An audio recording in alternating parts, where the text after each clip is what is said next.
23º domingo del tiempo ordinario, ciclo C, 4 de septiembre del 2022. Lucas capítulo 14, versículos 25 al 33.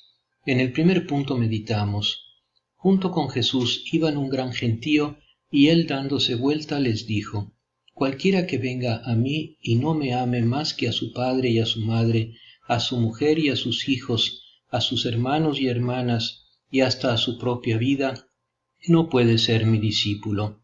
El que no carga con su cruz y me sigue no puede ser mi discípulo.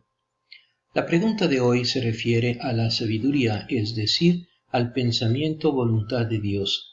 ¿Quién puede conocer la voluntad de Dios? ¿Quién ha conocido su pensamiento? Respuesta: nadie. La mayor parte del tiempo el hombre ni siquiera sabe lo que quiere y difícilmente puede descubrir las cosas que tiene al alcance de la mano. ¿Cómo descubre y salva los valores de su existencia? Hay, es verdad, la ley natural que se refleja como en un espejo en la conciencia cuando ésta está limpia, y la ley revela que está fijada en la escritura. En ella, el hombre del Antiguo Testamento encuentra una respuesta a su búsqueda de sabiduría, pero es una respuesta que deja a uno insatisfecho. ¿Qué respuesta puede dar la ley a quien comienza a considerar su vida y se da cuenta de que es como la hierba que germina por la mañana florece, por la tarde se corta y se seca? Llegamos ahora al Evangelio. ¿Dónde está contenida en él esa respuesta sobre el problema de la sabiduría de la que hablábamos? A primera vista, el pasaje evangélico de hoy está hecho para aterrorizar, no para consolar.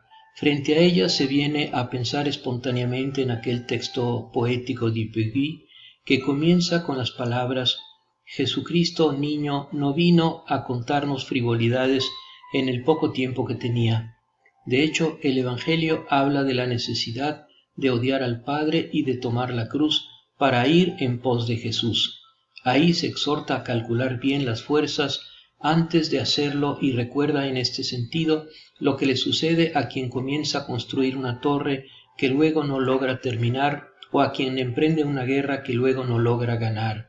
Es posible que el que en otra circunstancia había dicho: vengan a mí todos los que están angustiados y oprimidos, ahora los desanime de hacerlo y casi dice: no vengan detrás de mí, o por lo menos piénsenlo bien antes de venir detrás de mí. Ciertamente no. Para comprender el significado de esas palabras de Jesús es necesario descubrir a quién se dirigen. Se dirigen a los discípulos, es decir, a los que ya han dicho sí a Jesús y al Evangelio y lo han seguido. Por lo tanto, no se cuestiona si seguir o no a Jesús, sino cómo seguirlo. ¿Cuáles son los requisitos para seguir a Jesús? Aceptar el reino de Dios no es un asunto baladí, es la elección decisiva. En ello está en juego la totalidad del hombre. Para hacerse una idea de lo importante que es esto, basta pensar que para entrar en él es preferible, si es necesario, renunciar al ojo, a la mano, incluso perder la vida. Y comprendemos también por qué entrar en ella significa entrar en la vida, pero en una vida que no acaba como un soplo, significa salvarse. Una cosa tan seria no puede estar sujeta a compromisos, no tolera las medias tintas, la ligereza o las dudas. Quizás cuando Jesús proclamó esas palabras, y más aún cuando Lucas las anotó en su Evangelio, el problema era precisamente este. Algunos no eran conscientes de la seriedad y la radicalidad del llamado de Jesús. Tenían ilusiones, pensaban, según la mentalidad de la época, que si Jesús era el Mesías, seguirlo significaba alcanzar de inmediato toda clase de triunfos. No estaban preparados para la cruz, o bien pensaban que seguir a Jesús era sí algo importante, pero no hasta el punto de renunciar a ir a ver un campo recién comprado, probar 5 yuntas nuevas de bueyes o hacer feliz a su mujer. Es indispensable leer nuestro pasaje evangélico a la luz de lo que le precede inmediatamente, es decir, la parábola de los invitados al banquete. pero también es necesario leerlo a la luz de lo que sigue inmediatamente después, a saber, la palabra sobre la sal que ha perdido su sabor. Nos habla también del discípulo que no ha entendido, que ha perdido el fervor y se ha vuelto tibio o insípido y ahora sigue por la fuerza de la inercia. Señor Jesús, concédenos la gracia de amarte sobre todas las cosas y de ser libres para elegir vivir como tú en cada momento de nuestra vida. En el segundo punto meditamos: ¿quién de ustedes, si quiere edificar una torre, no se sienta primero a calcular los gastos para ver si tiene con qué terminarla? No sea que una vez puestos los cimientos no pueda acabar y todos los que lo vean se rían de él diciendo: «Este comenzó a edificar y no pudo terminar».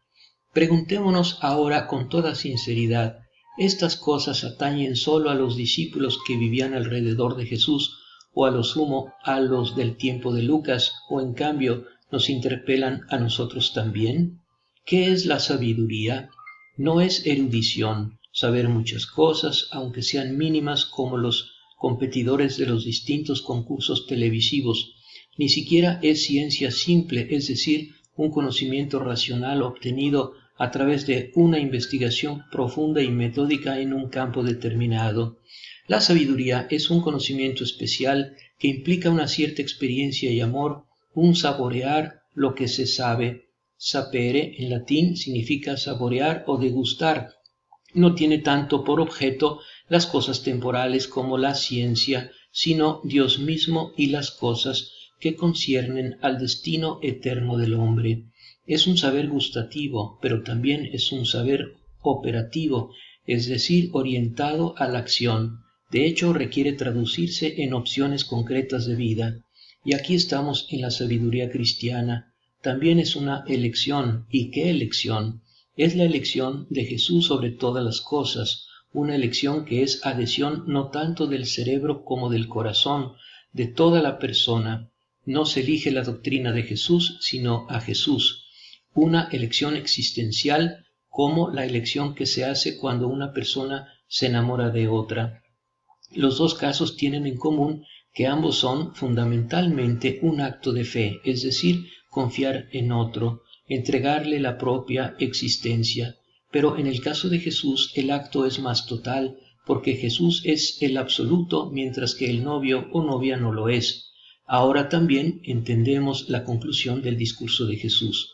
Así que cualquiera que no renuncie a todos sus bienes no puede ser mi discípulo. Renunciar a todo por Jesús, como arriba odiar al Padre, significa no anteponer nada a Él. La incompatibilidad está en la elección u opción fundamental que determina todas las demás elecciones. De estas elecciones fundamentales no puede haber dos: Jesús y las riquezas, Jesús y el placer, Jesús y la carrera, Jesús y uno mismo. La incompatibilidad es entre dos amos. No se puede servir a dos amos, es decir, entre dos realidades que se disputan la primacía y la obediencia del hombre. No puede haber dos absolutos en la vida de un hombre, y estas no son cosas abstractas, sino muy concretas. Si alguien, colocado en la alternativa entre avanzar en la carrera, pisotear la caridad y la honestidad, u obedecer al Evangelio, opta por la carrera, para él el patrón es la carrera, no Jesús. Lo mismo para otros casos en los que está en juego la justicia o la verdad. Es en este nivel de profundidad donde se impone la elección, no en otra parte. En otras palabras, salvo esta prioridad de Jesús, la misma sabiduría cristiana nos enseña a salvaguardar otros valores: la familia, el trabajo, el compromiso social, político, cultural, etc. En esto hubo una aclaración notable en la conciencia cristiana a partir del Concilio Vaticano II. Había una oración litúrgica en la que una vez se pedía a Dios despreciar las cosas terrenas y amar las cosas celestiales.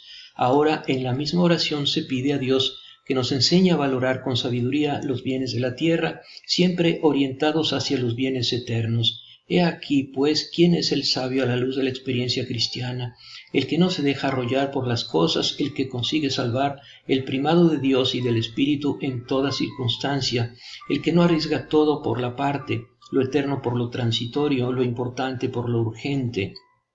Si tuviéramos tiempo deberíamos reflexionar sobre este último punto. Continuamente sacrificamos sin darnos cuenta lo importante para correr tras lo que es simplemente urgente, pero no importante. Es el mismo error que cometió el hombre que fue a probar los bueyes que acababa de comprar en lugar de ir al banquete del reino. Se repite de infinitas maneras. La misa dominical, por ejemplo, es una cosa importante, pero siempre hay en el último momento algo urgente que hacer en casa y entonces posponemos o llegamos sistemáticamente tarde.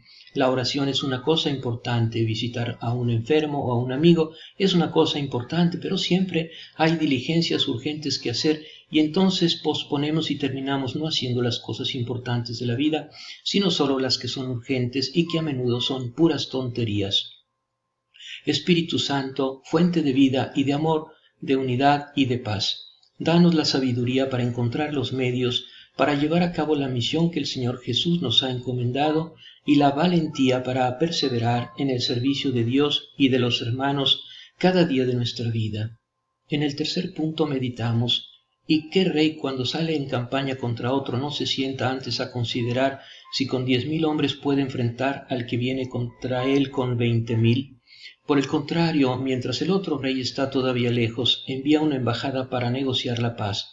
De la misma manera, cualquiera de ustedes que no renuncia a todo lo que posee no puede ser mi discípulo. Los sabios por excelencia en la visión cristiana son los santos. Qué equilibrio en ellos entre la entrega a Dios y la entrega a los hombres. Qué intuición en leer los signos de los tiempos. Qué coraje en dejarlo todo para atender a Dios y al prójimo. Los santos no pertenecen solo al pasado. Por suerte para nosotros todavía los hay. El Papa Juan XXIII quizás no tenía mucho conocimiento, pero tenía mucha sabiduría. En el campo de la política hubo en Italia aún un Lapira que supo conciliar los cargos de diputado, alcalde y profesor universitario con la más absoluta fidelidad al Evangelio. Con estas reflexiones no debemos quitarle el aguijón a la página del Evangelio de hoy.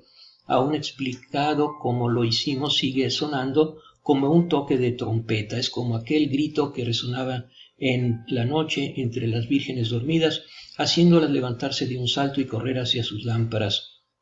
Para no ser sacudidos por esto, se debe creer que nuestro cristianismo, que se ha hecho masivo, no conozca hoy el riesgo del relajamiento, del compromiso, de los dos amos, de la sal insípida.